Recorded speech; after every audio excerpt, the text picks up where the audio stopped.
على أشرف الأنبياء والمرسلين وعلى آله وأصحابه وأزواجه وذريته وأتباعه أجمعين.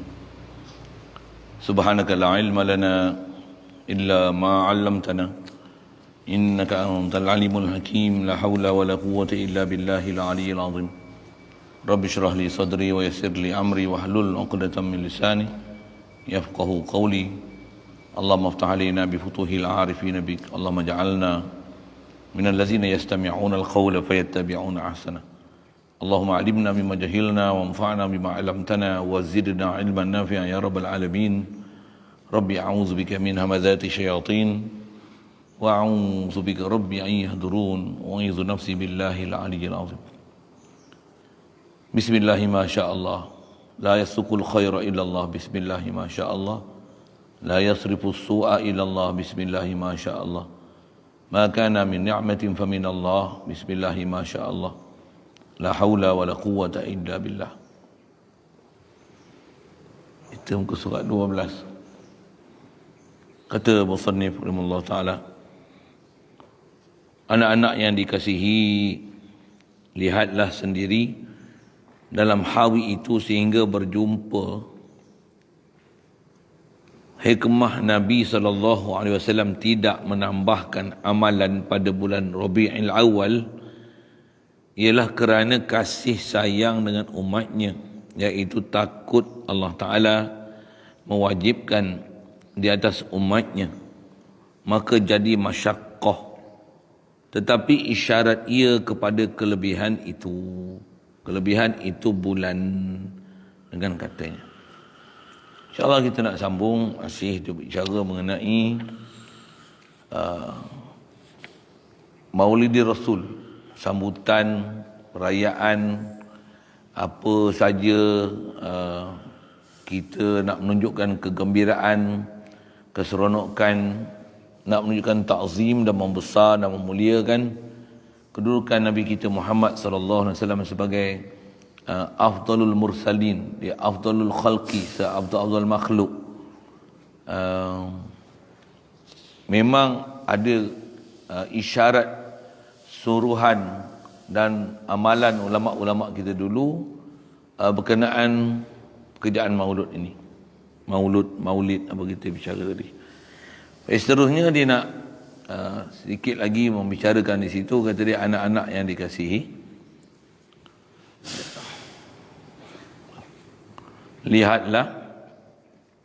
lihatlah sendiri dalam hawi itu sehingga berjumpa hikmah Nabi SAW tidak menambahkan amalan pada bulan Rabiul Awal itu. Jadi dia kata, tengoklah kitab hawi yang dikarang oleh Imam As-Sayuti itu, sampai kamu jumpa, memang ada disebutkan dalam kitab itu apa rahsianya yang Rasulullah ni dalam bulan Rabiul Awal, Rasulullah dia tak menambahkan amalan macam mana yang kita dengar riwayat Rasulullah. Setakat mana dia buat tu memang ada lah, tapi tak lebih pada tu. Apa hikmah dia, apa rahsia dia? Ialah kerana kasih sayang. Tiada lain melainkan disebut dalam kitab tu kerana kasih sayang Rasulullah dengan umatnya, umat Nabi SAW, iaitu kasih sayang tak mana? Takut Allah Ta'ala mewajibkan di atas umatnya. Pasal apa boleh jadi Rasulullah takut Allah Ta'ala wajib kata umat dia? Kerana Allah Ta'ala dia tak wajibkan suatu perkara pada kita, melainkan perantaraan dia adalah melalui Nabi Muhammad SAW. Dan antaranya dengan sebab apa Rasulullah amal, apa yang dibuat oleh Rasulullah, mana istilahnya mendatangkan redha Allah Ta'ala. Di situ antara sebab ataupun hikmah pensyariatan yang dengan itu Allah Ta'ala wajibkan kepada kita. Jadi nisbah Rasulullah takut wajib tu, maka Rasulullah dia tak buat amalan yang banyak, melainkan sekadar apa yang kita biasa dengar apa dia buat. Dia akan sebut nanti insya-Allah, antaranya puasa hari Senin, sekadar itu. Kerana takut nanti dengan sebab apa yang dia buat, Allah Ta'ala akan perwajibkan nanti bulan Rabiul Awal kena buat begian. Misal masyhur dalam kes ini yang kata Rasulullah ni dia ada perkara yang kalau nisbah dia sendiri pun ada perkara yang kalau boleh dia nak wajibkan, tapi dia takut perkara yang dia nak wajibkan ni membawa kepada kesusahan pada umat.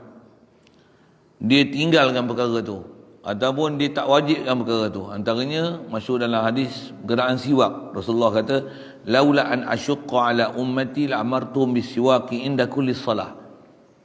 Kalaulah tak kerana sebab aku risau apa yang akan aku suruh ini adalah memberatkan kata umat aku, pasti aku akan wajibkan, aku akan suruh umat aku atas suruhan wajib untuk bersiwak setiap kali nak solat. Jadi solat nanti siwak bukan sunat, wajib. Kalau nisbah Rasulullah, pasal kelebihan yang ada, Rasulullah ni nisbah ilmu kat dia tahu, dan nisbah Allah Ta'ala memang istilahnya salah satu sebab untuk mencapai ridha Allah Ta'ala adalah dengan bersiwak. Bersiwak ni memang besar sangat kelebihan dia. Nak sebut tu panjanglah sudut tu kan, tapi nak kata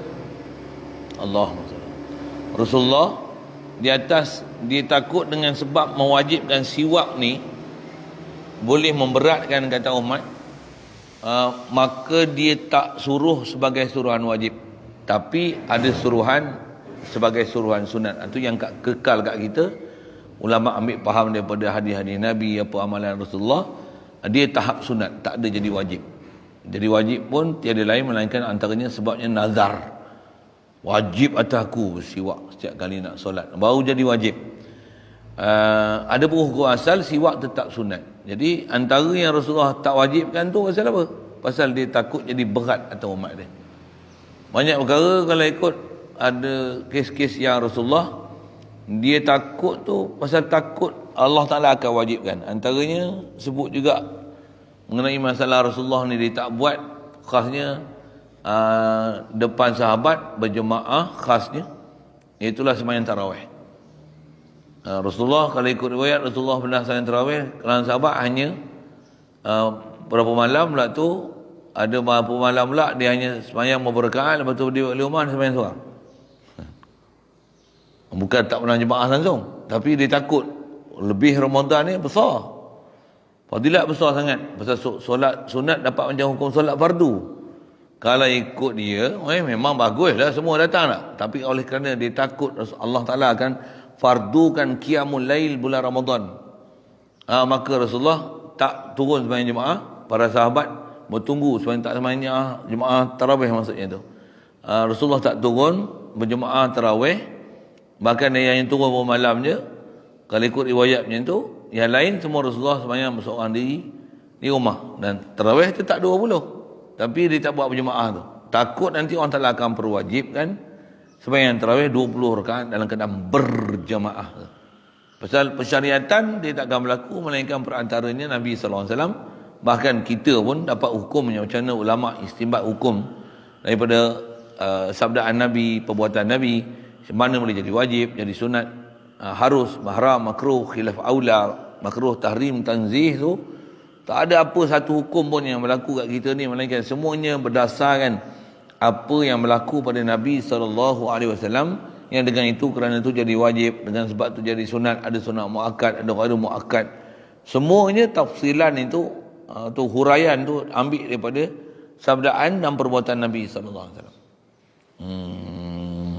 Jadi atas kes ini Rasulullah pasal apa dia tak buat amalan yang sepatutnya dibuat pada bulan Rabiul Awal? Takut-takut nanti akan ada amalan itu diperwajibkan ke atas umat. Disebut dalam kitab Hawi. Yang ni yang baru kita faham. Cuma kita kadang kita tak faham. Nanti yang kita sugi, sibuk tak bersugi. Ada orang tidur pun tak gosok gigi, bangun tidur pun tak gosok gigi, buat tak heran aja. Sedangkan itu pun gosok gigi. Kalau ikut siwak, kaedah kita belajar dalam Dobit Fiqh, untuk nama siwak ni dia mesti kullu khashadin, setiap benda yang kesat. Digosok di gigi ataupun di gusi, dan juga di lidah. Setiap benda kesat yang kita guna untuk sah untuk nama siwak. Prinsip siwak macam tu. Tapi sekarang modernisasi apa macam-macam, sampai ada orang kata siwak ni menggelikan kemang tengkok. Apalagi bahasanya menjijikkan. Dia lebih sure pakai berus gigi. Habis-habis pakai Colgate ada babi. Kalau saya sambung tu sikit. Kan bahan ni pun nama botol tu tengok nama bahan-bahan ubat gigi kan. Sari botol apa botol, betul. Kita pun tak apa kan apa nama bahan-bahannya. Apa saya nak sebut ni? Lebih baik ambil garamnya. Saya memang saya dah lama tak pakai ubat gigi, walaupun ada halal gel, ada yang Islamic branding punya lah. Tapi saya dah lama dah pakai, berpuluh tahun dah. Berpuluh tahun dah. Berpuluh tahun sekurang 10 ada lah kan. Tak adalah sampai 40 50 lagi. Awak baru 50. Dah 50. Baru 50 nampak model ni. Dah 50. Apa saya nak sebut ni? Saya pakai garam aja. Ubat gigi saya garam aja. Apa saya nak cerita ni? Sampai ada orang sure macam tu. Sedangkan berus gigi tu tak menepati konsep siwak. Syarah tu panjang. Cuma saya nak sebut, itu antara perkara yang adalah Rasulullah dia tak bersiwak, tak wajib kan tu siapa? Takut berat atau umat. Rasulullah dia punya kasih sayang dia macam tu. Tapi bukanlah maksudnya dia tak suruh benda tu. Bukan dia tak galakkan benda tu. Bukan benda tu dilarang pula. Yang ni yang puak-puak yang tak faham, yang kepala otak dungu ni, na'udzubillah min zalik, dia sampai membida'ahkan perkara macam ni, sampai dia kata haram masuk neraka pula meraihkan Rabiul Awal. Ni yang kacau ni. Sedangkan begitu Rasulullah disebut macam tu pasal takut berat atau umat. Begitu juga siwak. Sampai ada orang kata jijik lah siwak ni. Dia ambil gosok. Lepas tu bubuh dalam bukit. Jijik lah, menggelikan orang lah. Apa jijik pula? Kaedah kita benda-benda yang dalam syarat kata tak jijik lah. Hatta kalau sebut dalam hadis misalnya, orang berpuasa, sebab dia berpuasa ni mulut dia berbau. Allah Ta'ala kata apa? Dalam hadis kursi, la khulufu famis saim atyabu indallahi min raihatil miski. Bau mulut orang yang berpuasa, dengan sebab dia puasa tu lama tak bercakap, lama tak ada masuk apa nak sebut, cycling air liur tu tak berlaku dalam mulut dia, dengan sebab tu mulut dia berbau. Bau mulut tu lebih wangi di sisi Allah Ta'ala berbanding dengan bau kasturi di sisi Allah Ta'ala. Jadi takkan nak kata apa agama Islam ni, oi kau jangan cakap macam tu, mesti mengikut nilai-nilai syarak. Ni duk di pelakon suki ni gelilah, menjijikkan lah, tak jaga kebersihan lah. Pelik-pelik ke dengar orang-orang yang tak suka ni. Itu kita pelik kan, ada orang nama itibak sunnah, ikut sunnah, tapi sunnah yang besar-besar dia bangkang sekali. Selawat atas Nabi dia lah bangkang, sambut oleh Rasul dia lah bangkang, padahal dia kata ikut sunnah. Sugi dia bangkang. Banyak benda-benda yang memang istilahnya ulama faham yang ni adalah istilahnya menunjukkan kasih kepada Rasulullah, dan Rasulullah tak wajib kan tu. Tarawih dia lah bangkang 20. Dia buat 8. Padahal Rasulullah tak buat tu takut jadi berat atas umat. Bukan maksudnya itulah yang kau kena buat. Panjang tu cara tu. Yang ni pun ke depan tak silap saya ada disebut belaka. InsyaAllah jumpa. Jadi tiada lain Rasulullah buat ni melainkan kerana takut Allah Ta'ala wajibkan kata umatnya. Maka jadi masyaqqah. Dengan sebab tu jadi masyaqqah. Bahasa Arab lah tu. Jadi masyaqqah ni jadi satu keberatan kata umat. Kalau kita belajar tauhid, belajar betul-betul fahaman macam mana menzahirkan kehambaan diri pada Allah Ta'ala, kalau ikut semua benda tu bukan masyaqqah, itu adalah rasa cinta kita, menzahirkan kehambaan diri, menzahirkan apa nak sebut, hilang iradah kita kepada apa kehendak kita, bahkan tak ada apa yang kita buat melainkan hanya iradah Allah dan iradah Rasulullah sallallahu alaihi wasallam. Patutnya kita macam tu, tapi kita tak jadi macam tu. Semestinya bila kita buat ni semuanya menepati atas apa Allah dan Rasul tak. Itulah sebab redha Allah Ta'ala. Cuma Rasulullah takut yang ni akan jadi berat atas umat. Dia tak wajibkan pun orang dah ada rasa berat dah. Kan? Adakah ada orang rasa bid'ah dah? Kalau tambah bubuh pula satu apa buat amalan yang akan jadi wajib, mau merau orang. Sikitlah bahasa-bahasa gitu kan. Cuma orang yang hati lembut, jiwa dia salim, faham betul-betul kalimah la ilaha illallah Muhammadur Rasulullah. Kalau tak boleh buat pun, hati ni berkobar-kobar ni, semangat ni nak buat ni perintah Allah Taala ni. Bersama. Ikut perintah Allah Taala ni, dapat redha Allah Taala. Siapa tak nak dapat redha Allah Taala? Kalau orang yang hati sejahtera, fikiran dia betul-betul untuk mendapatkan redha Allah Taala, pasti yang ni lifestyle dia, cara hidup dia, kehendak dia, berbanding dengan orang yang bukan di atas maksud kehendak hidup dia untuk cari redha Allah Taala, bahkan dia lebih pada hawa nafsu dia, layan nafsu dia, lawan malas dia, ikut layan malas dia, benci dia, tak sukanya dia dengan ajaran syariat. Alhamdulillah. Baik. Jadi walaupun Rasulullah dalam keadaan dia takut diwajibkan kata umat, tetapi mengisyarat ia Rasulullah ni kepada kelebihan itu bulan, kelebihan bulan tu, bulan Rabiul Awal tu. Dengan katanya kepada yang menanyakan dia akan Nabi SAW daripada puasa hari Isnin. Rasulullah pernah ditanya mengenai puasa hari Isnin, yang ialah hari Isnin ni hari yang diperanakkan daku padanya. Okay.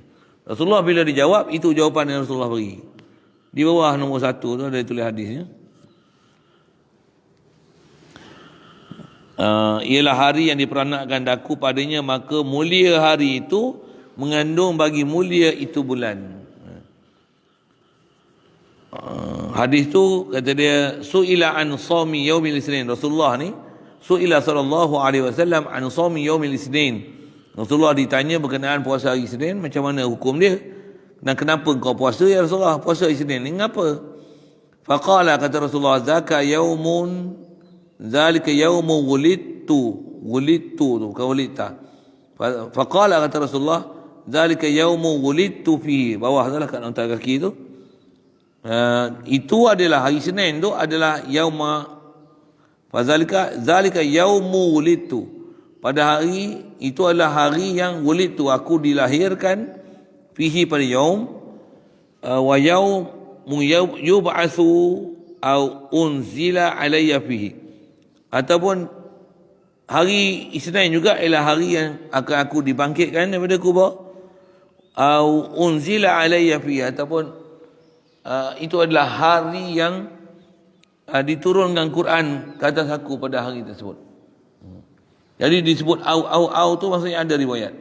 Ada riwayat sebut bila Rasulullah ditanya, kenapa kamu puasa hari Isnin? Rasulullah kata, fadzalika yaumu wulidtu fihi. Ada satu riwayat lain disebut au tu, kenapa kamu puasa hari Isnin? Kata zalika yaumu bu'istu. Ada au disebut tu, maksudnya ada wafi riwayat yang disebut zalika yaumu unzila alayya fihi. Itulah hari yang aku diturunkan Quran padanya. Jadi Rasulullah puasa Isnin macam apa? Antaranya atas bicara ni sebab dia hari lahir Rasulullah. Yang tu isyarat daripada hadis menunjukkan Rasulullah meraih hari lahir. Boleh? Faham? Saya pernah kelahi dengan Wahabi bab macam ni. Cerita kelahi Wahabi je. Memang kita kalau cakap yang ada yang memang tak setuju, yang jumpa apa macam ni. Kata dia tak masalah Isnin tu lah kan. Ada asal ceritanya, cerita maulid apa-apa pun, maka kata dia saya tak setuju. Siapa tak ada hadis. Dia kata ada hadis. Rasulullah pernah ditanya tentang puasa hari Isnin ni. Dia sebutlah. Itu puasa Ustaz, bukan buat ceramah. Astagfirullahaladzim. Itu kata dalil kita bagi depan mata buta. Otak kepala otak ubuh kat lutut. Dia tak faham. Saya tak boleh bahasa saya. Tu kan. Dia kata, "Tolong minta dalil. Kita bagi dalil dah, dia bagi alasan macam-macam. Dia bodoh dah sentot, dia tak boleh faham." Dia kata dia nak bagi elok gigi, kita bagi tebu, kata dia keras Ustaz, mana boleh makan? Astagfirullah, kulit. Macam itulah kot bahasa dia. Macam tu. Dia kata hari duk buat maulid apa? Rasulullah bukan sebut maulid. Kata Rasulullah bila ditanya kenapa kamu puasa hari Isnin, kata dia fadzalika yaumul ladzi wulidtu fihi. Saya duduk lapar dalam mulut lapar gitu. Zalika yaumul wulidtu fihi. itu adalah hari yang aku dilahirkan padanya. Menunjukkan Rasulullah dia puasa hari Isnin macam apa? Tu hari lahir dia. Rasulullah bukan sambut tahunan. Sambung. Rasulullah sambut mingguan. Jadi kalau mingguan boleh disambut, bulanan boleh disambut, tahunan lagi lah tak ada masalah. Min babil aula. Kita, Ustaz, itu puasa, Ustaz. Ya Allah. Ni kata bengap ni bapak ni.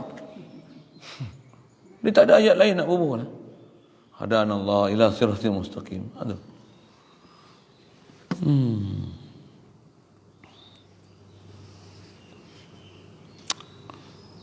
Baik, itu antara sebabnya pasal dia kata dia itu ialah hari yang Allah Ta'ala lahirkan dia. Ada yang kata hari itulah hari yang aku dibangkitkan, dan ada riwayat lain sebut yang itulah hari yang Quran diturunkan kepada aku. Jadi dia puasa Isnin tu pasal banyak benda yang diraih, antaranya pasal hari kelahiran dia. Bahkan saya ngaji dulu ada tok guru kata apa, kalau jenis-jenis geng-geng Pak Wahab ni yang tak suka sambut Maulid Rasul ni, tanya, kau sultan sambut hari jadi, kau cuti tak?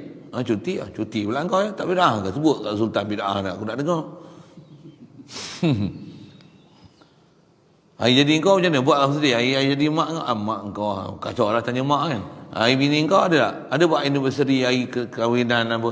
Ada tak? Ada. Tak bid'ah ke tu? Tak dolalah ke tu? Tambah pula bubuh kat kek lilin pula. Happy birthday to you kan. Happy birthday untuk you. Untuk you tu untuk you lah. Campur Melayu dengan Arab dengan putih. Happy birthday kepada otak you. Tu kita punya bahasa. Happy birthday to you. Happy birthday. Cakap happy je. Kita bukan cakap happy kat Rasulullah. Kita ni pasal dengan sebab dia tu kita jadi umat Nabi SAW. Sebab dia dapat rahmat sekalian alam. Bahkan nur dia pun macam tu sebab sekalian alam ni dijadikan. Okey, siap.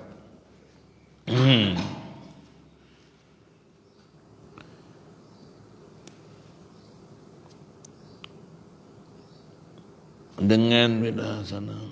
Dia ni.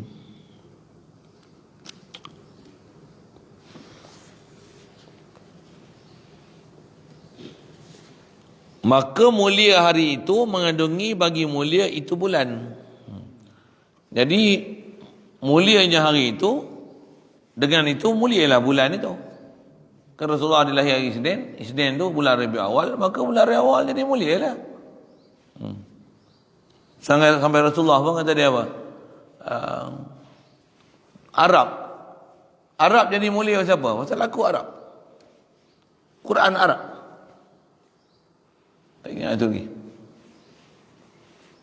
Pasal laku orang Arab. Quran bahasa Arab. Satu Arab jadi mulia. Kalau tak kerana Quran, kalau tak kerana Rasulullah Arab, Quran Arab, tak ada mulia Arab. Tak ada laku sekupang pun. Tapi bila Rasulullah Arab, itu yang syariat akan ada di antaranya yang berdasarkan kepada SOP Arab. Ada. Antaranya buat makan minum. Panjang tu kalau cerita kan. Antaranya buat makan minum. Contoh binatang.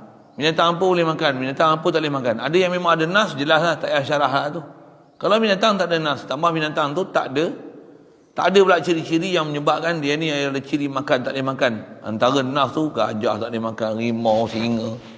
Memang tak boleh, yang tu yang disebut lah. Antara kaedah yang disebut ulama. Apa pula binatang yang tak boleh dimakan? Binatang darat ni khasnya. Binatang darat ni antara yang tak boleh makan ialah binatang yang dia ada kekuatan kuku, ada kekuatan paruh, ada kekuatan gigi. Gigi pula, istilah gigi, paruh tu kekuatan mulut. Kalau yang ada kekuatan pada mulut, kekuatan pada kuku, kekuatan. Robik dia kekuatan, bukan saja kuku, tapi kekuatan pada kuku. Kekuatan pada mulut. Yang tu tak boleh makan, binatang tu. Saja kita sebut situ. Pasal saya nak sebut ke depan sikit lagi. Kita sebut sikit tentang kekuatan pada kuku. Kekuatan pada kuku macam mana? Macam burung elang, burung erang, burung gagak. Dia ada kekuatan pada kuku. Tenggiling, dia ada kekuatan pada kuku. Rimau, kucing, tak boleh makan siapa. Dia ada kekuatan pada kuku. Boleh cengkam kan, dengan kuku dia tu. jago cengkaman. Burung pula nak kenal dia kekuatan pada kuku tahu mana? Dia punya kuku dia dua-dua ni. Amboi dia boleh cekam tu. Kalau ayam 3-1 nama pun cakap ayam. Antaranya kekuatan tu saya sebut tu tergiling tu, yang tergiling walaupun makan serangga bukan masalah dia makan. Kaedah kita, kaedah halal tak halal makanan ni pada binatang dia bukan apa dia makan, tapi kekuatan pada kuku dia, kekuatan pada mulut dia. Antara mulut ni paruh, antara mulut ni gigi. Satu kita, burung-burung yang ada paruh besar pun tak boleh makan. Pasal dia ada kekuatan. Burung ereng, burung beri yang besar-besar, burung hantu, burung besar dan paruh dia bengkok. Kenapa? Bengkok dia kuat. Burung kacang hazel tu yang kulit keras gila tu, mari burung agak tua dia pepak gitu ya. Buat lah. Dia tak payah buat muka gitu lah. Relax. Bengkok paruh menunjukkan kuat. Besar paruh menunjukkan kuat. Tu kenyalang, burung token, apa lagi nama? Burung yang tiung kan. Tu paruh besar tu. Kembali ke bawah. Besarlah banding dengan saiz dia tu. Kalau burung yang kecil-kecil tambah burung yang dalam kecil, lepas tu dia minum air, dia sedut, dia minum, dia teguk air. Yang tu memang boleh makan burung tu. Tu kaedah nak kenal binatang lah. Dia cerita burung lah. Satu burung-burung yang paruh bengkok tu yang kakak tua kita ada apa masalah kakak tua makan kucing kan. Mungkin dia makan kucing ada babi kot. Dah lah bukan masalah tu. Itu lain sikit. Tapi masalah paruh dia tu menunjukkan ciri kekuatan mulut dia. Antaranya taring. Yang kucing, rimau, singa tak boleh makan. Babi tu memang nas apa setengah jelas lah. Apa kisah nak sebut. Kalau ada pun dalam mazhab kita Syafi'i yang pelik sikit daripada mazhab lain yang boleh makan hyena, dobok. Hyena kita mazhab Syafi'i boleh makan. Mazhab lain tak boleh. Kenapa? Dia kata walaupun ada taring tapi taring dia dhaif. Dia tak macam serigala, dia tak macam anjing. Itu alasan kita dalam mazhab Syafi'i. Mazhab lain yang tak boleh lah. Tu yang kata mereka ada disiplin ilmu masing-masing. Saya nak cerita apa? Cerita makanan yang benda boleh tak boleh makan. Yang tu yang ada sebut ni lah. Habis-habis dah tak ada nas apa semua tak ada. Last kali rujuk kat siapa? Tengok mas tatabatul arabu. Apa yang orang Arab kata baik makan boleh makan.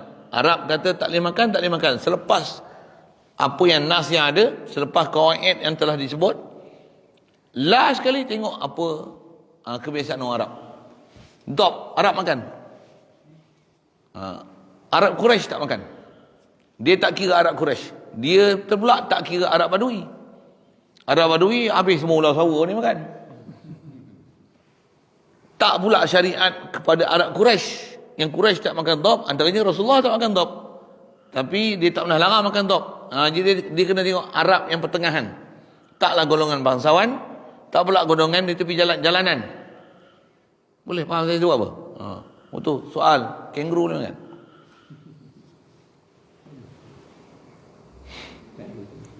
Kenguru tak ada tanah Arab. Kadang-kadang orang Arab tengok kenguru. Kenguru tak ada kekuatan kuku. Kenguru tak ada kekuatan mulut. Boleh makan tak? Kalau tengok sifat tu, orang Arab tengok agak makan tak? Orang Arab tengok kenguru agak keliwak dia makan. Kenguru. Saya rasa tidak. Saya rasa saya bukan orang Arab. Macam mana pun, itu yang disebut oleh ulama, kenguru ni termasuk dalam khilaf. Ada ulama setengah kata boleh, ada kata tak boleh. Jadi bila khilaf, eloknya apa? Tinggal. Tapi kalau nak kata halal, ada sebagian yang kata halal. Yang kita tengok ulama-ulama dulu dah bahas lah, sampai kenguru ni bahas. Kalau tuan-tuan tengok Kamus Marbawi, tengok ke depan-depan dia ada gambar tu, binatang halal, binatang haram. Ada binatang yang dalam senarai, binatang yang diikhtilafkan ulama halal atau haramnya. Antaranya gambar kenguru. Kita tengok. Walaupun kitab sekecil itu dah bagi dah panduan halal haram dengan gambar dia. Jadi asal saya nak sebut apa? Mulianya Arab pasal Rasulullah. Mulianya bahasa Arab pasal Rasulullah. Mulianya bahasa Arab mulia siapa? Rasulullah Arab, Quran Arab. Lughah halil jannah adalah bahasa Arab. Lughah halil syurga adalah bahasa Arab. Satu Arab boleh. Arab boleh. Anak Arab, Quran Arab, lughatu ahli jannah adalah lughah Arab. Lughah Arab. Kalau tak kerana Rasulullah, tak boleh Arab. Itu saya nak sebut ke bab makan sikit. Ada yang rujuk pada Arab. Jadi kita pakai jubah, sorban. Pasal Rasulullah pakai. Kalau dia kata Abu Jahal pun pakai, duk pergi tengok Abu Jahal tu buat apa. Abu Jahal pakai punya pasal lah dia pakai. Kaedah kita bila Rasulullah pakai, laqad kana lakum fi Rasulillahi uswatun hasanah. Pada Rasulullah adalah contoh ikutan yang baik. Pergi tengok Abu Jahal pakai serban, Abu Lahab pakai serban, dengan tu seolah-olah meragukan kita. Oh, yang ni bukan sunnah. Pasal Abu Jahal pun pakai serban. Boleh. Kenapa saya kata tu? Pasal ada orang kadang-kadang nama Maulana, kadang nama Ustaz, kadang nama Tok Guru, nama Syekh, sekian-sekian. Tapi dunia bahas macam ni, nama Mufti, Tok Peti. Tapi pasti berdengung. Dia tak faham apa benda yang nama sunnah tu. Kaedah kita bila Rasulullah pakai, walaupun orang lain pada Arab pakai, Rasulullah berbuka puasa dengan kurma. Walaupun kita ni orang Arab adab makan kurma, kalau ada kat Malaysia dia makan tebikai, dia makan buah pisang, kau jangan cakap itu, tampar lagi. Pasal kaedah kita macam mana? Bila Rasulullah makan ni macam mana? Laqad kana lakum fi Rasulillahi uswatun hasanah. Ini kaedah dia ajarlah ulama. Sama ada di wajah kurbah ke tak wajah kurbah, adakah di wajah yang ni wajah ibadat khas ke tak ibadat khas ke, kaedah dia pada Rasulullah uswatun hasanah. Rasulullah jubah, kita berjubah. Dia putih, kita pakai putih. Walaupun nak pakai colour lain boleh, tapi bila putih, Rasulullah pakai putih. Ada orang lain pakai putih, taklah dia pakai putih. Yang penting Rasulullah pakai putih. Rasulullah pakai serban, kita pakai serban. Rasulullah siwak, kita siwak. Orang lain pun siwak juga, taklah dia nak pakai siwak. Tapi bila Rasulullah pakai siwak, kita pun siwak. Rasulullah cuci tangan, orang lain pun cuci tangan pula, taklah orang lain cuci tangan. Kita masalah Rasulullah cuci tangan. Walaupun dia hanya atas nama, ada setengah puak dia kata ini kebudayaan. Kaedah kita bila datang dari Rasulullah, dia walaupun kebudayaan, dia ialah contoh dan teladan. Itu kaedah kita. Itu kaedah kita ahli sunnah wal jamaah. Wahabiyun lain. Wahabiyun lagi lain. Wahabiyun ni Wahabi. Wahabi yang Wahabi lebih lajak pada Wahabi lagi. Itu Wahabiyul. Kita main bahasa sikit. Ada ke Wahabiyul? Ada. Wahabi Mekah pun sembahyang 20. Wahabi Malaysia sembahyang 8. Yang tak sembahyang tarawih langsung ni, itu tak tahulah, Wahab Bendul. Itu saja kita main bahasa sikit. Orang tu pedihnya. Kena stepek badan muka. Okey. Habis tu yang kata Rasulullah dia tak sembahyang tarawih dengan berjemaah. Kalau andai kata Rasulullah memang setiap malam satu juzuk, tak pernah tinggal, Ramadan dia tak pernah miss sampai hari ke-30, contohlah gitu, satu malam satu juzuk qiyamul lail, nanti apa hukum agak-agak keluar? Jawab. Wajib tarawih setiap malam 20 rakaat berjemaah, satu malam satu juzuk. Cirit lah kita. Cirit lah kita tu yang Rasulullah kenal dah umat dia macam mana. Satu dia minta kurang tu, nak menunjukkan betapa kasih sayang dan prihatinnya Rasulullah. Kalau boleh semua umat dia dapat rahmat. Hatta Rasulullah kata syafaati li ahli kabair min ummati. Dia tak memutus asa kan, walaupun ada orang buat dosa besar kerana terlalu buruk sangat hawa nafsu dia. Rasulullah kata, selagi engkau beriman dengan Allah Taala, betul ada kasih dekat aku, walaupun kau buat dosa besar. Orang dosa besar pun syafaati li ahli kabair li ummati. Orang buat dosa besar di kalangan umat aku pun aku akan bagi syafaat. Macam tu dia punya rahmat dia, kasih sayang dia. Dan dikenal sangat kita ni. Tambah umat dia yang ujung-ujung ni, huduhnya rupa kita. Dia kenal siap dah, dia tahu siap dah, dia risau siap dah, dia susah hati siap dah. Untungnya kita jadi umat Nabi Muhammad sallallahu alaihi wasallam. Baik. Macam mana pun takkanlah mada gitu je, takkan tak nak haloba sikit pun kan. Makan boleh susah payah, takkan selawat tak boleh susah payah. Takkan ibadat tak mahu susah payah. Masak boleh susah payah. Jalan boleh pergi susah payah. Pergi bahasa-bahasa gitu kan. Baik.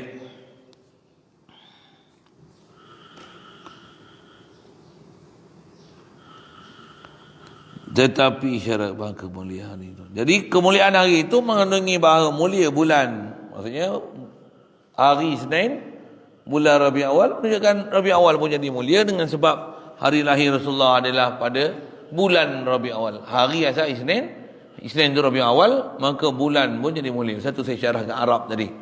Baik. Yang diperanakkan dia Rasulullah ni padanya pada bulan itu, pada Rabiul Awal. Maka sayugialah kita hormat dengan secukup hormatnya. Jagalah kehormatan Rabiul Awal. Yang kalau ulama-ulama petani Rabiul Awal ni dia buat apa? Cuti mengajar. Cuti mengajar yang rasmi lah. Macam mana pun dah dia pun tak mengajar kat sana, mari Malaysia mengajar pula. Mengajar cuti sana. Pasal apa? Sana dah biasa beradat maulid. Kita kat Malaysia ni tak macam tu, tapi bulan maulid lah bulan mengaji pula. Dah baba petani semua datang, baba datang, baba li datang. Baba petani. Belah Malaysia, tok guru kita tak cuti pula. Saya duduk pondok patih tak cuti. Saya duduk dengan Datuk dulu pun tok guru tak cuti bulan maulid. Cuti maulid ni banyak budaya petani. Budaya petani. Bukan sungai petani, Fatani. Petani Siam. Pasal dulu wilayah Islam tu, jadi cara dia pun macam tu. Indon cuti bulan maulid. Tak. Indon tak cuti bulan maulid. Fatani ya, tarik macam tu. Jalan macam tu. Kalau saya bulan yang cuti Ramadan. Macam apa? Bulan Ramadan ni bulan untuk ibadat. Dia bukan bulan untuk mengaji. Bulan untuk amal. Belajar Quran, baca Quran, amal, qiyamul lail, kurangkan makan. Banyak ni. Macam mana pun ada juga yang mengajar. Ada juga.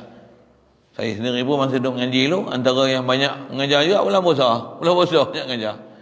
Bulan puasa lah banyak mengaji. Bulan puasa ada ngaji ilmu khas pula, ilmu arut pula. Ilmu falak, saya mengaji dengan arwah Tok Guru, saya duduk dengan Datuk dulu.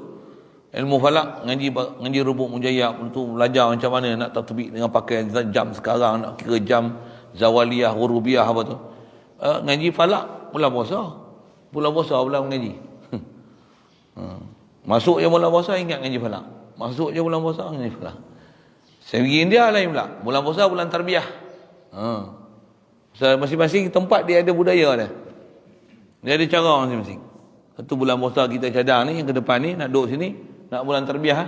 Tuan-tuan tak kenal punya pasal lah, tapi saya nak duduk sini. Cadang pun nak duduk bulan puasa pun nak duduk. Dah mula duduk sebulan dah itu, alhamdulillah ada hikmah PKP tu. Ni kata kita pandang pada sudut tu, orang dia tengok bala, kita tengok rahmat besar oleh main duduk sini. Kau tak mari duduk sini, kau tak mari lagi macam ni.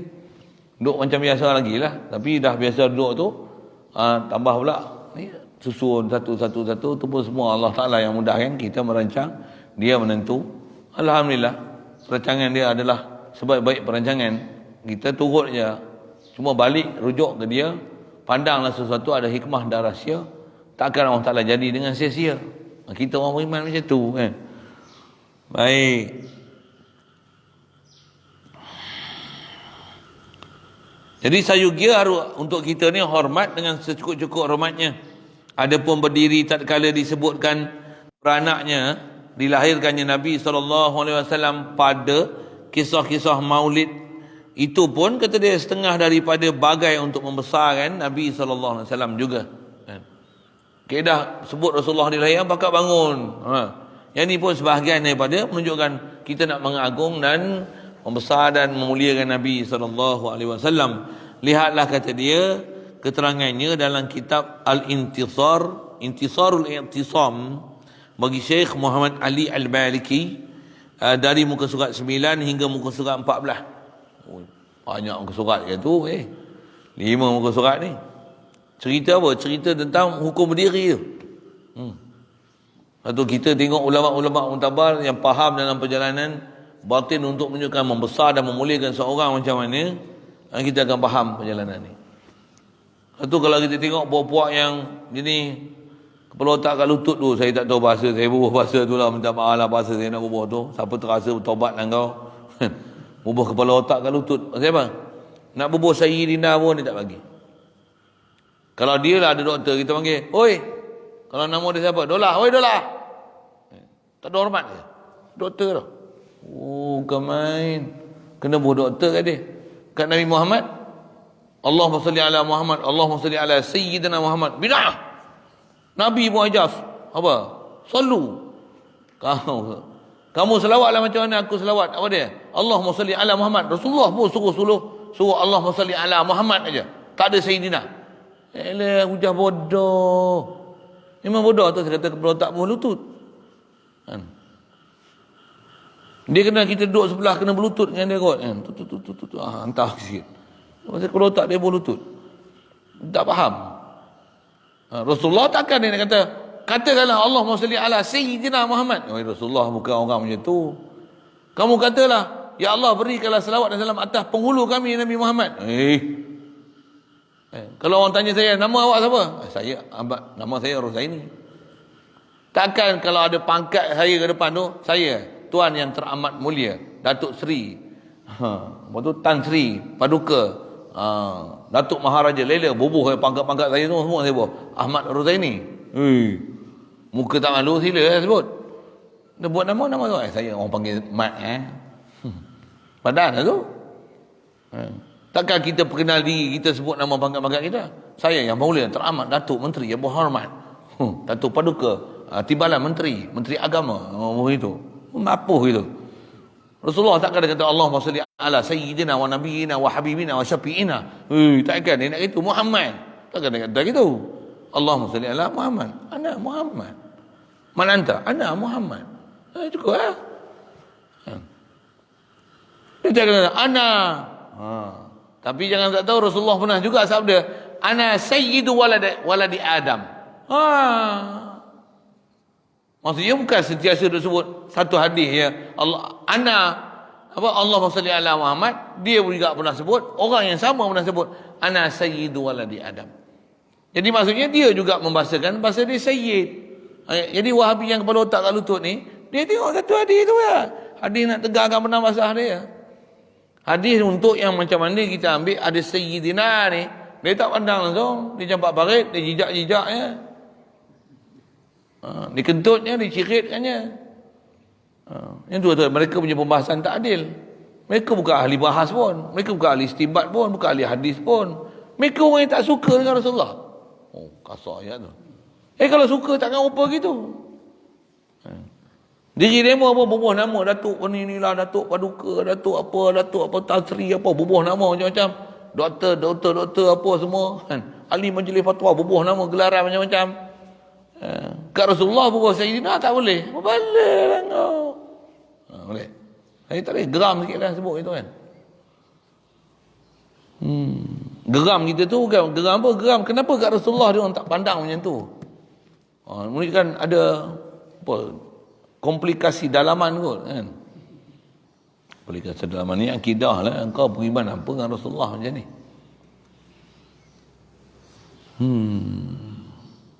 Jadi muka surat 9 sampai 15 masalah diri je.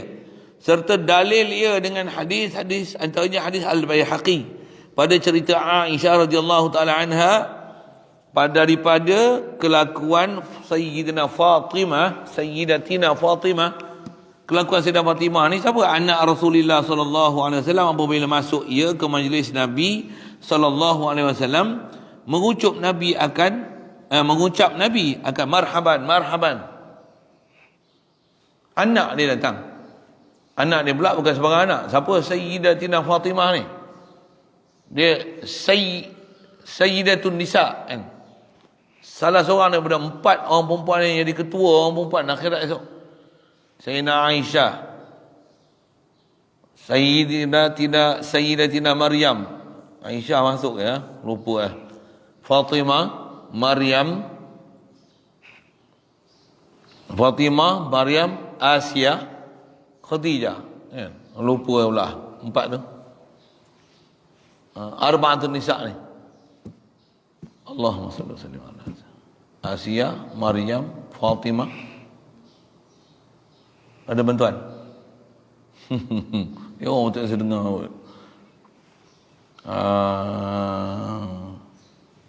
Nak sebut tak anak dia tu. Kalau ikut bapa dengan anak, Rasulullah lagi mulia. Tapi keturunan dia mulia. Daripada keturunan dia, hasil orang-orang yang mulia. Hasan, Husain. Daripada keturunan Hasani ni, belakang-belakang ni, yang ni lah daripada keturunan ni lah akan jadi Imam Mahdi tu. Daripada keturunan anak cucu dia, antaranya melalui Sayyidatina Fatimah. Jadi bila Sayyidatina Fatimah datang, orang yang sangat taat bawah didikan Nabi SAW pula. Antara orang yang memang Rasulullah kasih sangat ialah Sayyidatina Fatimah. Masuk ya Rasul, datangnya Rasulullah kata marhaban, marhaban, marhaban, ahlan wa marhaban. Dan berdiri Nabi kepadanya kepada Sayyidatina Fatimah. Itu Rasulullah menyambut Sayyidatina Fatimah. Maka pegang Nabi akan tangannya Sayyidatina Fatimah, anak dia. Maksud tu anak yang mulia, muliakan dia. Dan kucup Nabi akannya dan Nabi kucup akannya akan tangan dia. Nabi kucup tangan anak dia Sayyidatina Fatimah.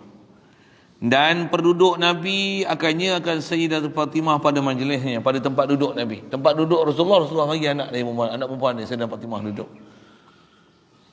Sallallahu alaihi wasallam. Dan begitu juga sebaliknya, begitu juga sebaliknya. Apabila masuk Nabi sallallahu alaihi wasallam atasnya atas Fatimah, Fatimah ada di rumah, Rasulullah datang, Assalamualaikum, Waalaikumsalam. Oh ya Rasulullah, ya Rasulullah. Walaupun bapak dia tak panggil Abi, ya Abi, kata apa? Ya Rasulullah, ya Rasulullah. Menunjukkan takzimnya dia kepada ayah dia yang Rasulullah. Dia membenarkan ayah dia memang Rasulullah. Kan?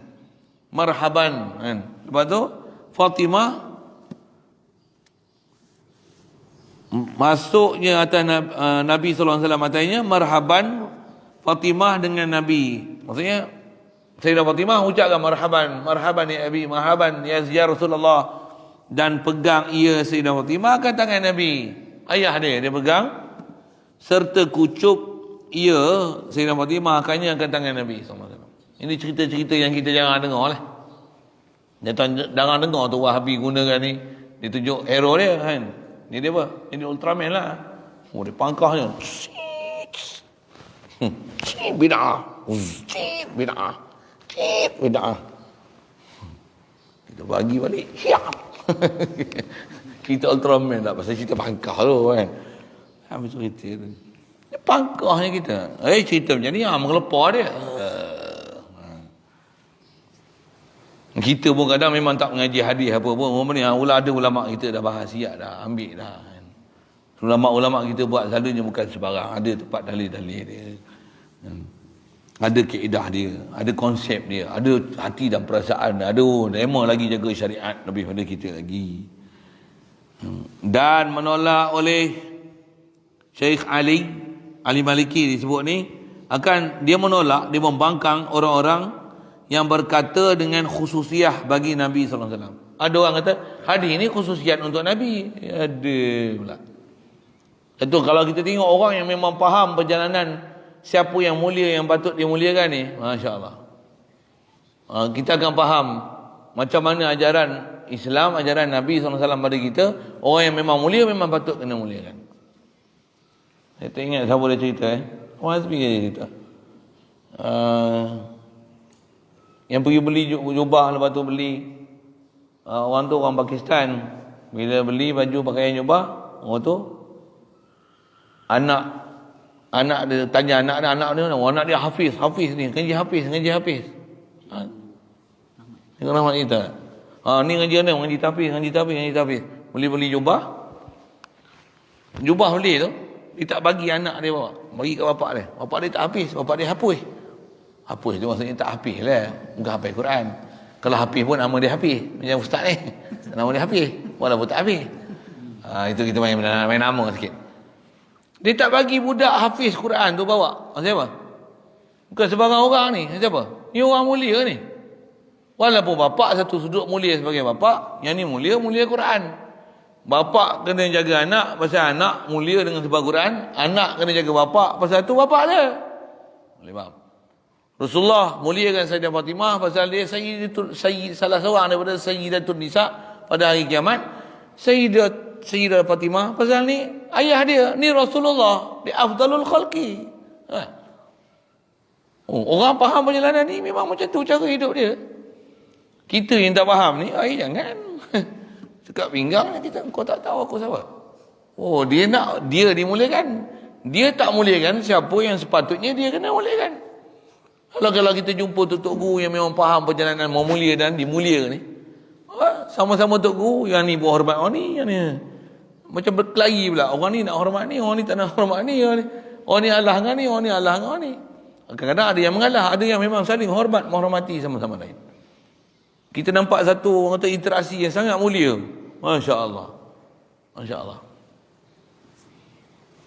Duduk pula majlis mulia. Duduk pula kita boleh tengok kedudukan dia orang duduk tu dalam mulia, dua orang duduk belah pihak tu.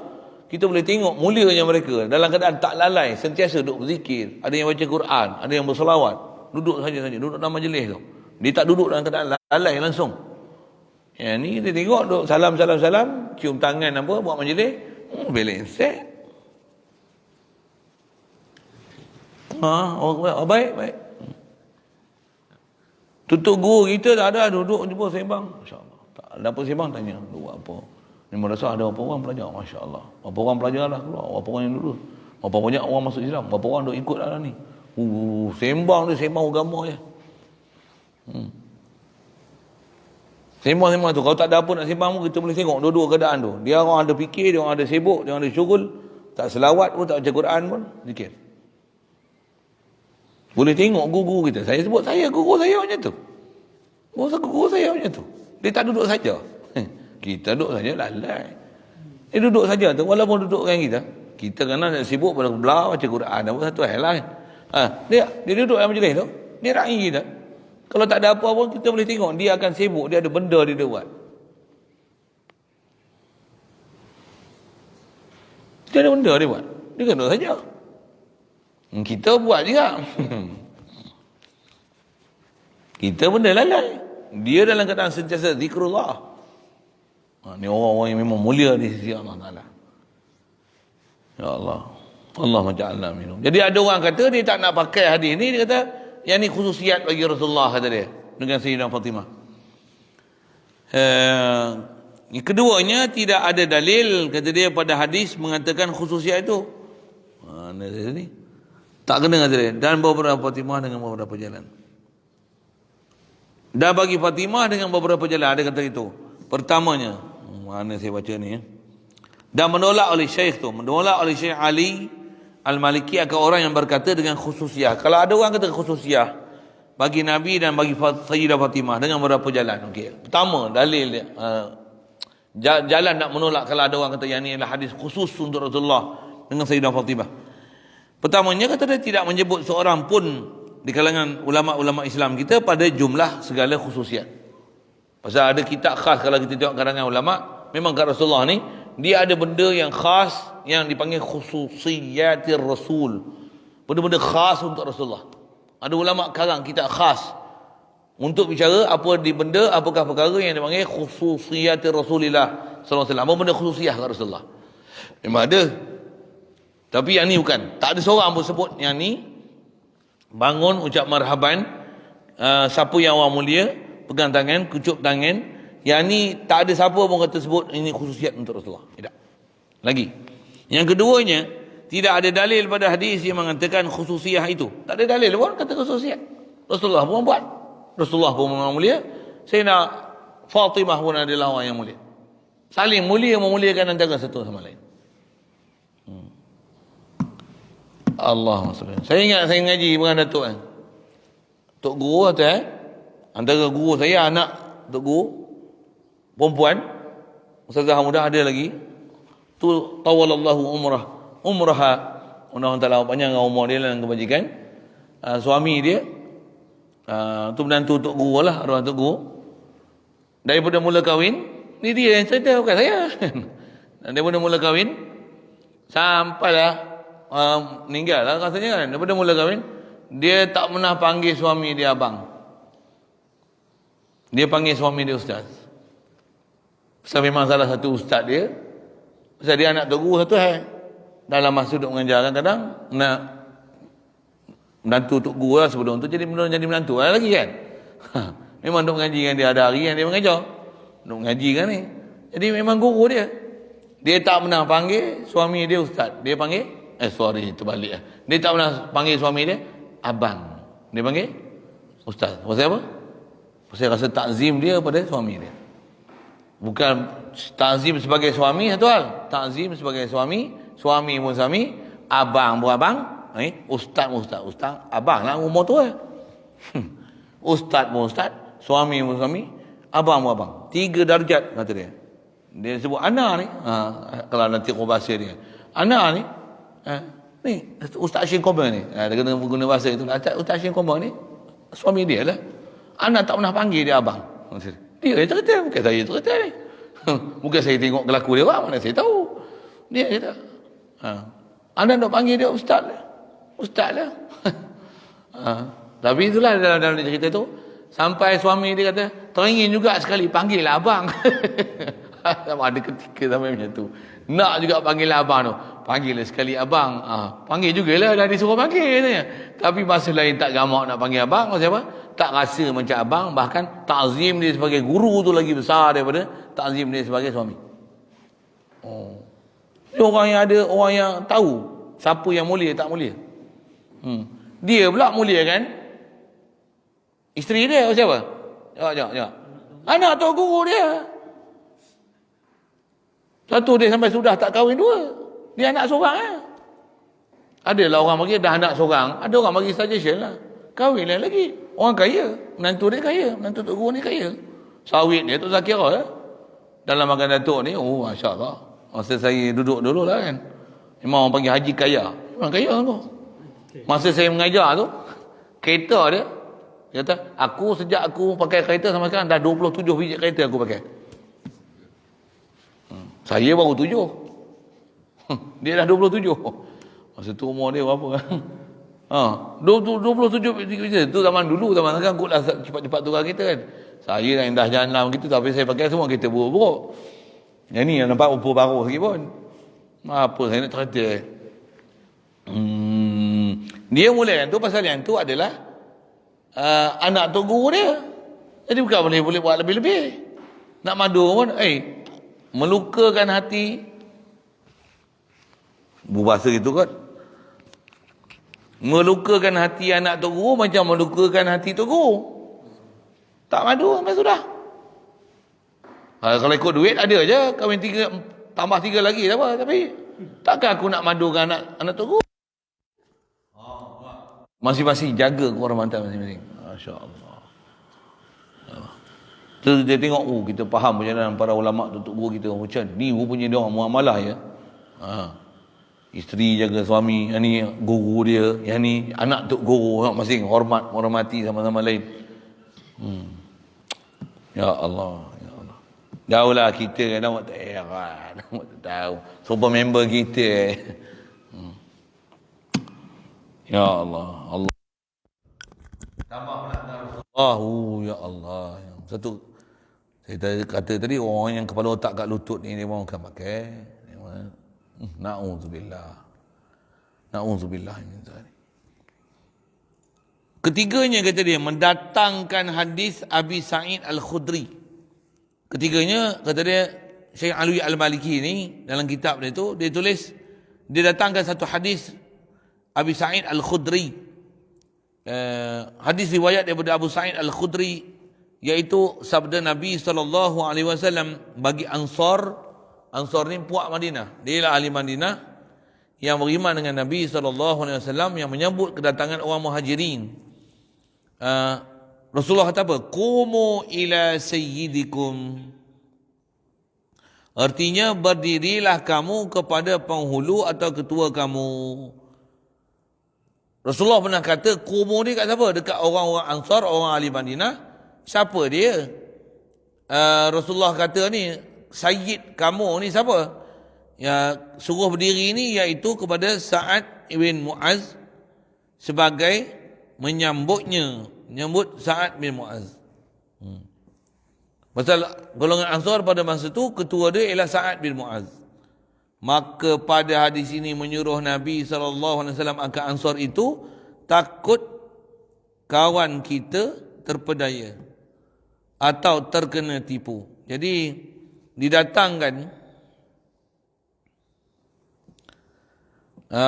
hadis ni, takut ada kawan-kawan kita yang lain kata dia terpedaya atau kena tipu dengan cakapan seorang jawi kita pada sebuah risalah baginya, bagi orang Jawi ni, orang Melayu ni, katanya hadis Abi Sa'id Al-Khudri itu adalah berdiri bagi Sa'ad bin Mu'az itu ialah sebagai menolongnya pada turunnya daripada belakang himarnya. Pula ni kata popok kepala otak sengit, kepala otak buka lutut, ni masalah dia. Kita mula tak ada hadis, bawa hadis ni dia kata macam ni, kita bawa hadis ni dia kata macam ni, dia ngelat. Satu saya, kawan-kawan saya kata popok orang kepala otak kat lutut ni, dia bukan nak berdalil sebenarnya, dia nak berdalih. Mula tak tahu, kita tengok kita bodoh sikit, mana dalil. Kita bagi dalil ni, dia jawab macam ni. Kita bagi dalil ni, dia jawab macam ni. Dalil macam ni. Habis-habis kadang-kadang sampai tak ada benda dia nak jawab. Dia ngangang. Itu pendapat kamu, ni pendapat saya. Ni saya kata kepala otak buruh kat lutut ni. Dia tak akan tunduk atas nak menegakkan benang basah dia. Jagalah. Mudah-mudahan taklah pelihara kita. Golongan-golongan macam ni memang degil. Yang disebut itu, yang menceritakan keburukan Muhammad bin Abdul Wahab ni siapa? Abang ni sendiri. Abang ni sendiri. Sulaiman bin Abdul Wahab. Abang ni kalau dia cerita buruk, adik ni usah cerita lah. Tak apalah tu, dia cerita buruk, kalau ikut kaedah kita kan jaga jangan pamerkan aib orang tak. Tapi ngaji pergi habis. Ada orang yang memang umum prinsip tak boleh kita nak pamerkan aib dia. Tapi ada orang yang kita disuruh dedahkan aib dia. Jika dengan sebab aib yang ada pada dia ni menyebabkan orang oleh rosak ataupun rosak agama pasal ikut dia, sedangkan dia atas jalan yang tak betul. Dajjal rosak tak? Itu duk ngumpat ni banyak lah ni. Dajjal, sikit Dajjal. Sikit Dajjal. Kan ngumpat tu kan? Sebut aib Dajjal tak? Sebut aib Dajjal tu? Tak sebut? Dia sebut aib Dajjal lah tu. Dajjal ni perosak. Dia tak datang lagi pun dah kata perosak. Ngumpat tak? Ngumpat tak? Betul lah ngumpat namanya. Sebutkan aib dia. Untuk tak boleh sebut aib dia. Aib yang dengan sebab tu orang akan jadi sesat, menyesatkan. Harus dibongkar untuk memelihara orang lain supaya jangan ikut kerosakan tu. Satu abang dia bongkar. Ngaji lagi habis. Kadang nak jadi warak ke kan. Dia tu haprak. Sikit nak bahasa-bahasa itu. Sama juga masalah pengusaha daging kartel tu. Dedahkanlah nama tak. Dia kata, kami berpegang di atas prinsip tindak mahu mendedahkan aib orang lain. Mendedahkan aib kepada orang lain. Pasal apa? Kita hendaklah jaga maruah antara satu sama lain. Kepala otak kau. Saya tak boleh. Saya geram lah ayat tu. Kau dah bagi makan kami daging mampui. Namun mampui 40 tahun. Itu bengap lagu mana tak tahulah tu. Siapa dia tak tahulah tu. Memang tak ada lain nak buah tu bengap. Ngaji tak habis. Ngaji sekerat tiang tu yang jadi macam tiang tu. Bengap. Kita boleh cakap macam ni lah. Jauh-jauh macam ni kan. Nak pergi jumpa bercakap. Tak mahu yang jumpa dia dengan kita. Kita nak jumpa Tok Mulu kena payah. Dengan kita orang tak kenal. Tambah Tok Mulu sini. Saya duduk ke Lahulu kot lah orang kenal. Tok Mulu sana kan. Punya Tok Mulu ni yang tak kenal. Tak nak jumpa siapa? Siapa tu? Saya tak kenal. Tak kenal. Tambah nak jumpa orang macam tu. Lagi dia pun tak kenal kita. Tambah kita duduk balon dia. Lagi ni tak mau jumpa.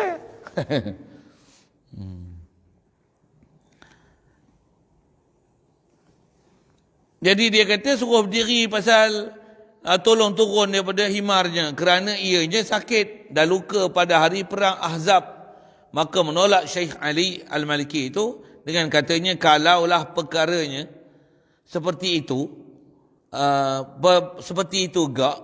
Maksudnya kalaulah macam mana yang didakwa tu, Rasulullah suruh bangun untuk hormati Sayyid tu adalah kerana pasal dia luka kerana pulang daripada perang Ahzab. Tentulah bersabda Nabi SAW dengan katanya qumu ila maridikum au majruhikum. Lawak kita pandai dia ambil dilalah tu kan. Dan saya Rasulullah kata gini, berdirilah kamu pada orang yang sakit kamu ataupun orang yang luka kamu.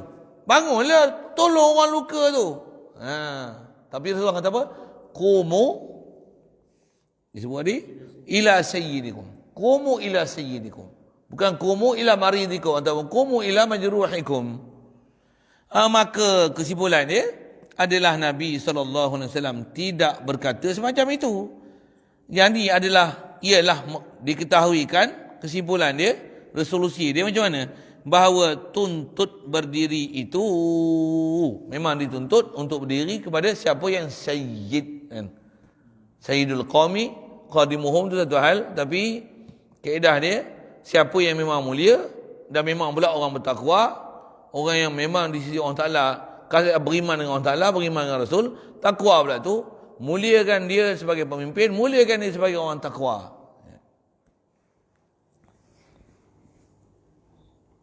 Jadi memang dituntut berdiri itu kerana membesarkan dia, kerana ianya ketua bagi sahabat yang ada di Madinah, itulah golongan Ansar.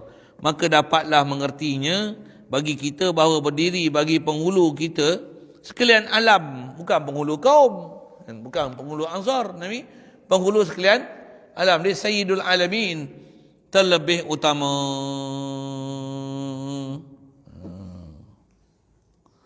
Jadi kalau begitu pada setengah-setengah kitab kata Nabi tidak setuju orang berdiri baginya, itu boleh jadi semata-mata tawaduknya. Jadi kalau ada setengah tempat Rasulullah tak bagi orang lain bangun untuk menghormati dia, siapa?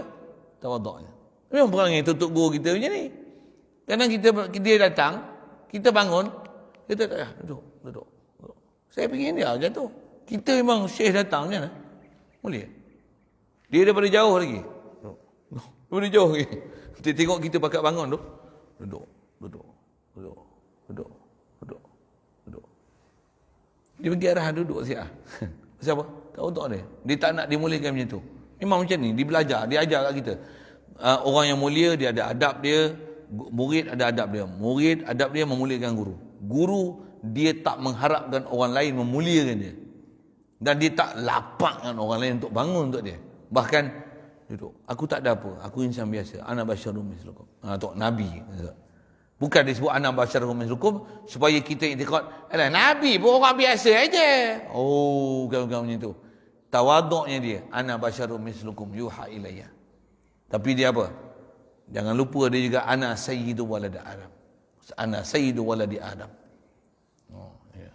Ada orang yang tak betul akai kepala lutut, dia guna hadis tu, ayat Quran tu lah. Ana basyarum mislukum. Nabi pun kata dia pun serupa macam manusia biasa aja.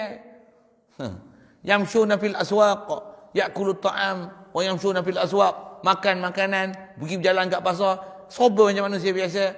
Itu tawaduk dia. Takkan nak kata aku Nabi, aku Rasul. Hang tak tahu ke aku? Hang tak kenal aku? Berapa PhD dia ada?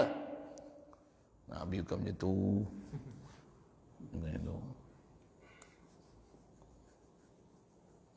Itu kalau kita faham muamalah ni, oh jelas nampak depan mata kita boleh tengok siapa yang berakhlak dengan akhlak Nabi, siapa yang di sebalik daripada Nabi itu. Auzubillah.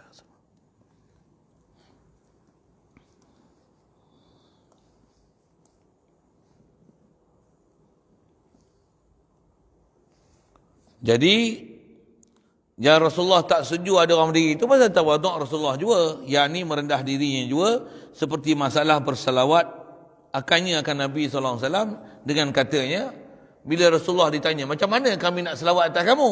Rasulullah kata apa? Qul Allahumma salli ala Muhammad.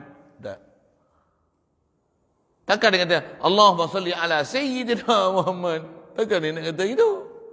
Dia orang gunakan hadis tu untuk berdalil tak boleh berbuat Sayyidina. Tu kata dia pakai hadis tu aja, hadis lain, ayat Quran lain ni tak pakai. Quran kata macam mana? Wala taj'alu du'a ar-rasul ka du'ai ba'dikum ba'dha. Jangan kamu jadikan panggilan kamu pada Rasul macam mana kamu panggil sebagian kamu dengan sebagian yang lain. Kata Rasulullah panggil apa? Ya Muhammad, macam tu. Ya Nabi Allah, ya Rasulullah. Oh siap. Ya Sayyidana. Memang dia ajar kat kita adab macam tu. Jadi antara adab dengan suruhan, Rasulullah suruh kata Allahumma salli ala Muhammad. Allah Ta'ala kata la taj'alu du'a Rasul ka du'a ba'dikum ba'dha. Yang ni perintah Allah Ta'ala. Ibu adab dengan Nabi. Antara adab dengan Nabi suruh nak pakai mana? Ulama kata adab. Antara suruhan Nabi dengan adab, jaga adab lagi. Sejarah banyak sejarah ni kalau cerita-cerita tentang tu. Dia kata para sahabat dia jaga adab lagi daripada apa yang Rasulullah suruh. Khasnya adab dengan Rasulullah. Perjanjian Hudaybiyah kan. Ya, antara yang kisah ulama sebut kisah perjanjian Hudaybiyah. Kan tulis perjanjian antara ini adalah perjanjian antara Muhammad sallallahu alaihi wasallam dengan Rasulullah Muhammad sallallahu alaihi wasallam dengan Quraisy kan. Ahli Mekah. Saya tak apa ingat dia punya wording satu tu.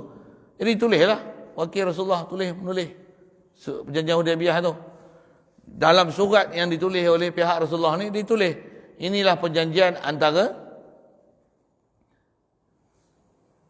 Nabiyina Muhammad ke Rasulillah, baina Rasulillah Muhammad sallallahu alaihi wasallam. Tulis dalam surat tu macam tu. Quraisy tengok, kata dia, kau padam Rasulullah tu. Macam apa? Kalau dia memang Rasulullah, kami mengaku dia Rasulullah. Dah lama kami beriman dengan dia. Kami tak beriman dia Rasulullah. Kau padam Rasulullah tu. Tulis inilah perjanjian antara Muhammad dengan Quraisy. Saya tengok nama sahabat dia yang menulis tu. Sayyidina Ali. Sayyidina Ali. Rasulullah kata padam nama tu. Kata wallahi ya Rasulullah, aku takkan padam nama kamu Rasulullah. Aku takkan nafikan Rasulullahmu ni. Takkan aku nak ingkar Rasulullahmu ya Allah. Kata padam nama Rasulullah tu. Aku takkan padam ya Rasulullah. Kau nak kau padam. Sedangkan siapa suruh? Cuma saya punya nada ni tinggi kan. Sayyidina Ali tak cakap yang tu. Itu saya punya nada. Ya Rasulullah, aku takkan padam siapa yang memang kau Rasulullah. Takkan aku tak tulis kau Rasulullah. Aku dah tulis kau Rasulullah.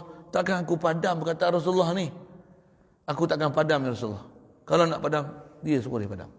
Orang tu lah padam. Dia tak padam. Sedangkan siapa yang suruh padam? Rasulullah yang suruh padam kat Sayyidina Ali. Siapa yang menulis? Dia padam tak? Tak engkar ke tu? Adab dia dengan Nabi SAW. Akidah dia dengan Nabi SAW. Ulama kita faham, kita dengar apa seronok. Biasanya faham. Dengar puak-puak yang otak kat kepala lutut ni. Nabi pun ajar Allahumma salli ala Muhammad. Nabi pun tak kata Sayyidina. Ikut aja Nabi kata. Ikut aja. Jangan banyak tanya. Oh. Tak banyak tanya apa? Bodoh dia tak kata nak jawab. Tak boleh saya geram buah tu. Bodoh-bodoh tu.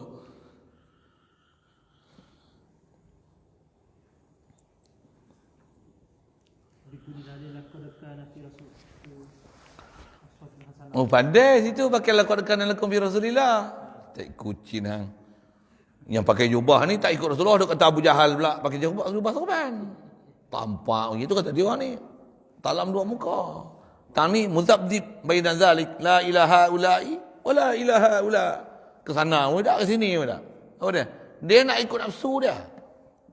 Dia tak ada orang kata apa, satu kaedah, satu manhaj yang memang ni manhaj kita. Mana ada. Muzabdib. Tu istilah ulama kita sebut muzabzib tu. Muzabzib. Ini pelik sekali kan. Bahasa Arab lah tu. Muzabzibun. La ilaha ulai, la ilaha ula. Bukan ke sana, kemari. Betul apa? Kok pula tak dia? Ikut dia punya selera. Tu yang kata dia, agama dia lah nafsu dia. Kita agama kita memang nak bagi ajar kita beragama. Macam mana adab sebagai orang beragama. Khasnya atas kita bicara ni dengan Nabi SAW, nak apa? Nak panggil dia, nak berdiri, nak hormat dia, membesarkan dia, takzimkan dia sebagai Nabi Allah, sebagai Rasulullah, sebagai Abdul Khalqi, Abdul Makhluk.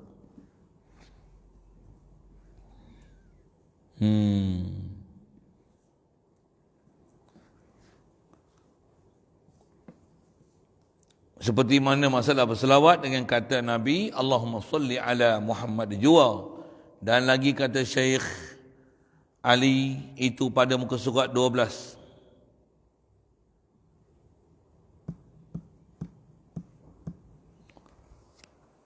Situ dulu. Dia masih bahas bab tu.